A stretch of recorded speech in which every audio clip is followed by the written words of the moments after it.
नमस्कार जय जगन्नाथ आशा करी आप समस्त बहुत भल थे प्रभु कृपार समस्ते भी भले रुहतु तो ये गोटे लुक आप देखुं तो पानी बाहर नहीं कि जाइए तो ये मसक जानते सब जार जहाँ मानसिक थी से अनुसार किसी नख कटा हेनी कि दाढ़ी मिश किसी कटा हेनी आमिष घी हेनी तो एमती भी मुझे धीरे धीरे नॉनभेज छाड़िया कारण स्त्री नॉनभेज खाऊना कि भाउज खाऊना तेणु धीरे धीरे छाड़िया पड़ुची छाड़े भी भल बहुत तो आज जो टॉपिक टॉपिक कहू आसी आपण मानक तो निहाती ए भिडियोटा को फास्ट लास्ट पर्यटन देखिए आपण मानी जहाँकि बहुत गुरुत्वपूर्ण अटे तो आपण मैंने समस्त ये भिडियोटा को देखु तो जेहेतु आपण मैंने जानते मु हेल्थ डिपार्टमेंट रे जॉब करी पुणी आउटसोर्सिंग रे खूब स्वल्प दरम आपण जानते किंतु आम रहीचु पेसेंट मानक सेवा रहीचु जमी कि कार्ड रिलेटेड उपर सब आपने जानते पूर्वर सब मुझे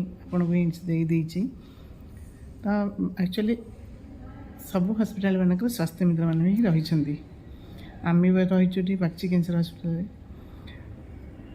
ताबले आम सेवा जो आम अच्छी निहाती आम सेवा जोगे आसुचु जी पार्चु किंतु काली हठात राति मत जड़े सान भाई आम गाँ पाखर फोन कले भाई शिवर एक्सीडेंट होती 11टा राति है आमती कौन हम मुझे कहली एमरजेंसी 3टा हॉस्पिटल गवर्नमेंट अप्रूवाल करी 48 घंटा भितर पेसेंट नहीं पहुँचेब से ट्रिटमेंट हो पार जमी मणिपाल हॉस्पिटल अपोलो आला सेपटे हूँ कटक गोटे हॉस्पिटल से नापी कहली सी प्रथम नहीं 6 नंबर को नहीं 6 नंबर पर नहीं गले मणिपाल को मणिपाल ने एमरजेंसी वार्ड पूरा फुल होता वेंटिलेशन वार्ड पूरा फुल होता तो से फेरिक से गले हाईटेक गले कि मुझे भी कही जिते जो मोमेंट रे मैंने सान भाई ज्ञान को कही जिते जो मोमेंट रे तुम दरकार पड़ो निहाती मत कॉल कर किसी असुविधा है राति जाक भी मोबाइल सब मन रखु मुझे मोबाइल स्विच अफ करे ना सब मोबाइलटा को रखी थाए अलर्ट कर रखी थाए कारण 104 आम मान पाखक कॉल आसूची बाहर स्टेट लोक मैंने भी आसुंच से मान सहित जोगाजोग करके आसुँच जमी कि मुझे रिसेंट गोटे कथा कहूँ टाटा मेमोरियल हॉस्पिटल मैंने पेसेंट ये आसते रेडिएशन पड़ता सी मो सहित राति 10टा कॉल करते मुझे निहाती आप आसतु आम सहित जोगाजोग कले निहाती आपको हेल्प करूँ आसी जी साहय करा कथा कर गला लोक जहाँ ब्लेस दे गले बहुत खुशी लगे सेमती से कौन कर माने जोगाजोग केमी करेंगे 104 को कॉल करेंगे 104 आम मानक ऑल ओडिशा स्वास्थ्य मित्र पिला सब नंबर अच्छी तो से नंबर कलेक्ट करके आनिक आम सहित जोगाजोग करते आम ये आसला रेजिस्ट्रेशन आरंभ करके डॉक्टर देखिए सब बतईदेव ये डॉक्टर डिपार्टमेंट ये सब अच्छी कहीदेला से सब काम करते किंतु एमती सब चले किंतु काली ज्ञान भाई जो फोन कले प्रथम से फोन करते मोर जन भौणी अच्छा सोशल वर्कर से जन संध्या भौणी सी भी स्टाफ नर्स अच्छा से बहुत मान दुखी रखी साहय करती ज्ञान प्रथम ही कॉल करते सी कहले भाई ए रिलेटेड रे रिंकू भाई सहित कथा हो पूरा फुल हेल्प करेंगे पुणी मत बिना संकोच से मत कॉल कले कारण आम गाँ पाख जमी सान भाईटे ताकर पुतरा को मुझे डांस शिखाऊँगी एपटे जानते साइड डांस भी शिखाए से पूरा सहित पूरा क्लोज तेणु मुझे जो मोमेंट फोन करेंगे जहाँ कर हेल्प करी तेणु कौन है पचारि गोटे एक्सीडेंट होती मुंड पछपटू पूरा एमती पूरा जोरे पूरा फाटी जाता नहीं इमरजेंसी नहीं गए लास्ट को हाईटेक नहीं गले हाईटेक गलापर एडमिशन होता सकाल मत फोन कॉल करते मुझे ठीक अच्छे मत कार्ड रिलेटेड सब कथा कही कहले कार्ड मिली ना केमी कौन हम मुझे कहली आधार कार्ड जहाँ कार्ड मो पाक मो पाक सेंड कर मु चेक करके कहबी यदि हो पार कहबी नचेत न हो पार कैश दे करा पड़ो कि चेक कला नाटे आसला किंतु सी होती नवीन कार्ड होल्डर तेणु नवीन कार्ड मिली ना तेणु नाटा कि शो करुच्ची KYC अपडेट KYC कहूँ मुख्य कथा आप समस्त को KYC अपडेट समस्त कर ଯେମିତି ତାଙ୍କର ହେଇଗଲା ଆଉ ତା ସହିତ କଥା ଆଗକୁ କହିବି KYC କଥା।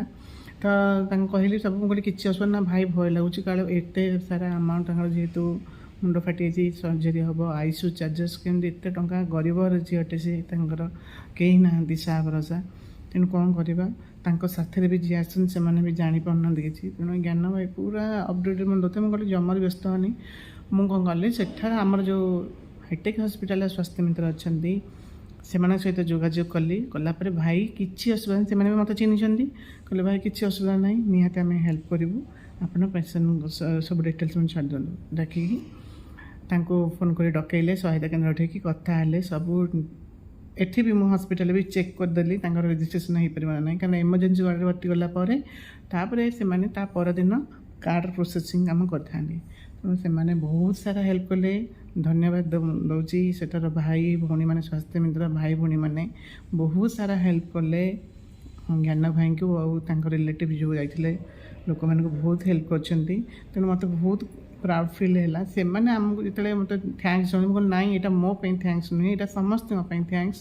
କାରଣ ଯଦି ହେଇପାରୁଛି, ଗୋଟେ ଲୋକ ଜାଣିପାରୁନାହାନ୍ତି କେଉଁଟା କାର୍ଡ଼ରେ ହେବ, କେଉଁଟା କ୍ୟାସ୍ରେ ହେବ, ତେଣୁ ସେଠି ଯଦି ସ୍ୱାସ୍ଥ୍ୟ ମିତ୍ରମାନେ ପୁରା ତାଙ୍କୁ ଅପଡ଼େଟ୍ ଦେଇ ଦେଉଛନ୍ତି, ତେଣୁ ସେଥିରେ ଭୟ କରିବା କ'ଣ ଅଛି, ଯେ ଗୋଟେ ହେଲ୍ପ କରିଦେବା ଏଇଟା କ'ଣ ଇଏ ଅଛି କି। ତେଣୁ ସେମାନେ ବି ବହୁତ ହେଲ୍ପ କରିଛନ୍ତି, ବହୁତ ଖୁସି ଲାଗିଲା ସମସ୍ତଙ୍କୁ। ତେଣୁ ଏମିତି ସବୁ ହସ୍ପିଟାଲମାନଙ୍କର ସ୍ୱାସ୍ଥ୍ୟ ମିତ୍ର ଯଦି ପେସେଣ୍ଟମାନଙ୍କୁ ଏମିତି ହେଲ୍ପ କରିବେ, ନିହାତି ଯେମିତି ଆମେ BSKYକୁ ନମ୍ବର 1 ସ୍କିମ୍ ଓଡ଼ିଶାରେ କରିଥିଲୁ, ଏମିତି ଆୟୁଷ୍ମାନ ସ୍କିମ୍କୁ ବହୁତ ସାରା ମାନେ ନମ୍ବର 1 ସ୍କିମ୍ ମାନେ କରିଦେବୁ ମାନେ ଏବେ ଚାଲିଛି। ପିଲାମାନେ ବହୁତ ସାରା ପ୍ରୟାସ କରି କାମ କରୁଛନ୍ତି, ଲୋକମାନଙ୍କୁ ହେଲ୍ପ କରୁଛନ୍ତି। ଆଉ କିଛି ଜାଗାରେ କିଛି ଯଦି ପ୍ରୋବ୍ଲେମ୍ ରହୁଛି ନିହାତି ତାକୁ ସମାଧାନ କରାଯାଉଛି। କିନ୍ତୁ ଏଇ କ୍ଷେତ୍ରରେ ମୁଁ କହିଦେଉଛି, ଯେଉଁ ସିଏ ହଇରାଣ ହେଉଥିଲେ, ଏତେ ସାରା ପ୍ରୋବ୍ଲେମ୍ ହେଉଥିଲା, ଯାହାକୁ ଟିକେ ସର୍ଟ ଆଉଟ୍ ହେଇଗଲା, ଜ୍ଞାନ ଭାଇ ସାନ ଭାଇ ଆମର ଭାବେ, ସେ ବହୁତ ସାରା ଖାଲି ଥ୍ୟାଙ୍କସ୍। ମୁଁ କହିଲି ନାଇଁ ଥ୍ୟାଙ୍କସ୍ ଜମା ନୁହେଁ, ଏସବୁ ଆମର କର୍ତ୍ତବ୍ୟ। ସେଇଟା ହସ୍ପିଟାଲର ବାହାର ଷ୍ଟେଟ୍ର ପେସେଣ୍ଟ ଆସନ୍ତୁ, ଓଡ଼ିଶାର ପେସେଣ୍ଟ ଆସନ୍ତୁ, ଯିଏ ବି ସବୁ ଆସନ୍ତି, ଆମମାନଙ୍କ ସଂସ୍ପର୍ଶରେ ଯିଏ ଆସିଲା ଆମେ ସେମାନଙ୍କୁ ଫୁଲ୍ ସାହାଯ୍ୟ କରୁ। ତାପରେ ଯିଏ ଚାଲିକି ଯାଉଥିବ, ଆମେ କ'ଣ ତାଙ୍କୁ ଡାକିକି ଆଣିକି ଆମେ କହିବୁ ଆପଣଙ୍କର କ'ଣ ହେଲ୍ପ ଦରକାର କୁହନ୍ତୁ, ଆମେ ହେଲ୍ପ କରିବୁ, ସେଇଟା ନାହିଁ। ଆମ ପାଇଁ ସ୍ୱତନ୍ତ୍ର ଗୋଟେ ସହାୟତା କେନ୍ଦ୍ର ରଖାହେଇଛି, ହେଲ୍ପ ଡେସ୍କ ରଖାହେଇଛି। ସେମାନେ ଆମ ପାଖରୁ ଆସି ପରମିସନ୍ ନେଇ କଥା ହୁଅନ୍ତି, କ'ଣ କ'ଣ ହେଇପାରିବ କାର୍ଡ଼ରେ, କେଉଁଟା ହେଇପାରିବନି, ଏସବୁ ଜଣାନ୍ତି। କିନ୍ତୁ ଲିମିଟ୍ ଅନୁସାରେ ଆପଣ ଜାଣିଛନ୍ତି ଗଭର୍ଣ୍ଣମେଣ୍ଟ ବହୁତ ସାରା ପ୍ୟାକେଜ୍ କାଟି ଦେଇଛି, ଯାହାକି ଲୋକମାନେ ବି କିଛି ହଇରାଣ ହେଉଛନ୍ତି, ହାତରୁ ଟିକେ ଖର୍ଚ୍ଚ କରିବାକୁ ପଡ଼ୁଛି। ମାନେ ବ୍ଲଡ଼୍ ଟେଷ୍ଟ ହେଉ ବା ଇଏ ହେଉ, ଏଗୁଡ଼ା ଯାହା ଟିକେ ଛୋଟ ଛୋଟ ଟେଷ୍ଟ କରୁଛନ୍ତି। ଆଉ କିନ୍ତୁ ଅଦରୱାଇଜ୍ ସବୁ ଟ୍ରିଟମେଣ୍ଟ କାର୍ଡ଼ରେ ହେଇପାରୁଛି। ଆଗରୁ କ'ଣ ଜଷ୍ଟ ଆସିଲା ମାନେ ସାଙ୍ଗେ ସାଙ୍ଗେ ପେସେଣ୍ଟ ଯଦି ଇମର୍ଜେନ୍ସିରେ ଅଛି କି ICUରେ ଅଛି, ତାଙ୍କର ରିଲେଟିଭ୍ ଲୋକ ଯିଏ ବି କାର୍ଡ଼ ଥାନ୍ତି ସେମାନଙ୍କ ଟିପ ଚିହ୍ନ ଆଇରିକ୍ସନ୍ ହେଲେ ହେଇଯାଉଥିଲା। କିନ୍ତୁ ଏବେ ପର୍ଟିକୁଲାର ଯିଏ ପେସେଣ୍ଟ ତାର ସବୁତକ ଭେରିଫିକେସନ୍ ହେବାକୁ ପଡ଼ୁଛି। ତେଣୁ ଏଠି କହିବା କଥା ହେଉଛି, ସବୁ ସ୍ୱାସ୍ଥ୍ୟ ମିତ୍ରମାନେ ସମସ୍ତେ ପରସ୍ପର ସମସ୍ତେ ହେଲ୍ପ କରନ୍ତୁ ପେସେଣ୍ଟମାନଙ୍କୁ। ବହୁତ ସାରା ମାନେ ତାଙ୍କୁ କହିଲା ଶୈଳୀଟା ଟିକେ ରଖନ୍ତୁ, କାରଣ ସେମାନେ କେତେ ମନ କଷ୍ଟରେ ହସ୍ପିଟାଲମାନଙ୍କୁ ଆସୁଛନ୍ତି। ଆଉ ଆମେ ତାଙ୍କୁ ଯଦି ରୁଡ୍ ବିହେଭିଅର୍ କରିବା, ସେମାନେ ବହୁତ ମାନେ ଭାଙ୍ଗି ପଡ଼ିବେ। ଆଉ ତେଣୁ ତାଙ୍କ ସହିତ କଥା ହେଲା ବେଳକୁ ଟିକେ ମଧୁର ବଚନ କଥା କହିବା, ତାଙ୍କୁ ଆଶ୍ୱାସନା ଦେବା, ଏମିତି ହେଲେ ଠିକ୍ ହେବ। ସେମାନେ ବହୁତ ଖୁସି ହେବେ। ଆଉ ଆପଣଙ୍କୁ ସିଏ ଯେଉଁ ଆଶୀର୍ବାଦ ଦେବେ ନା, ନିହାତି ଆପଣମାନଙ୍କ ଉପରେ ନିହାତି ବହୁତ ଇଫେକ୍ଟ ପଡ଼ିବ, ବହୁତ ବଢ଼ିଆ ହେବ। ଏଇଟା ମନ ଗୋଟେ ଆତ୍ମା ସନ୍ତୋଷ ହେବ। ତେଣୁ ମୁଁ KYC କଥା କହିଦେଉଛି ଆପଣଙ୍କୁ, ସେକେଣ୍ଡ ଟାଇମ୍ KYC କହିଦେବି, ତାପରେ ବ୍ଲଗ୍କୁ ୱାଇଣ୍ଡ ଅପ୍ କରିବି। KYC ହେଉଛି ବହୁତ ମାନେ ଗୁରୁତ୍ୱପୂର୍ଣ୍ଣ ଏବେକାର ସମସ୍ୟା ପାଇଁ। ତେଣୁ ଆପଣମାନେ ସମସ୍ତେ KYC ଆକ୍ଟିଭ୍ କରନ୍ତୁ। ଯେଉଁମାନେ ଘରେ ସୁସ୍ଥ ଲୋକ ଅଛନ୍ତି, ଯିଏ ବି ଅସୁସ୍ଥ ଲୋକ ଅଛନ୍ତି, ସମସ୍ତେ କାଇଣ୍ଡଲି ଯାଇକି ଆପଣଙ୍କର ଜନସେବା କେନ୍ଦ୍ରକୁ ଯାଇକି ଆପଣମାନେ ସମସ୍ତେ KYC ଆକ୍ଟିଭ୍ କରିଦିଅନ୍ତୁ। ଆପଣଙ୍କର ହେଲ୍ଥ କାର୍ଡ଼, ରାସନ କାର୍ଡ଼ ଯାହା ବି ଅଛି ସବୁ ତାକୁ KYCରେ ଅପଡ଼େଟ୍ କରିକି ପୁରା ଆକ୍ଟିଭ୍ କରନ୍ତୁ। କାରଣ ହଠାତ୍ କେତେବେଳେ କ'ଣ ହେଉଛି, କେଉଁ ମୋମେଣ୍ଟରେ କ'ଣ ହେଉଛି, କାହାର କେତେବେଳେ ଆକ୍ସିଡେଣ୍ଟ ହେଇଯାଉଛି, କେତେବେଳେ କିଏ କାହାର ହାର୍ଟ ଚୋକ୍ ହେଉଛି କି କ'ଣ, ତାଙ୍କୁ ଏମର୍ଜେନ୍ସି ୱାର୍ଡ଼ ଆଣିକି ଆସିଲା ବେଳକୁ ତାଙ୍କୁ ନେଇକି ରଖିଦେଇଥିବେ, କିନ୍ତୁ ଏପଟେ ଯଦି କାର୍ଡ଼ ପାଇଁ ଆକ୍ଟିଭ୍ କରାହେଲା ବେଳକୁ ତାଙ୍କର KYC ଆକ୍ଟିଭ୍ ହେଇନଥିବ।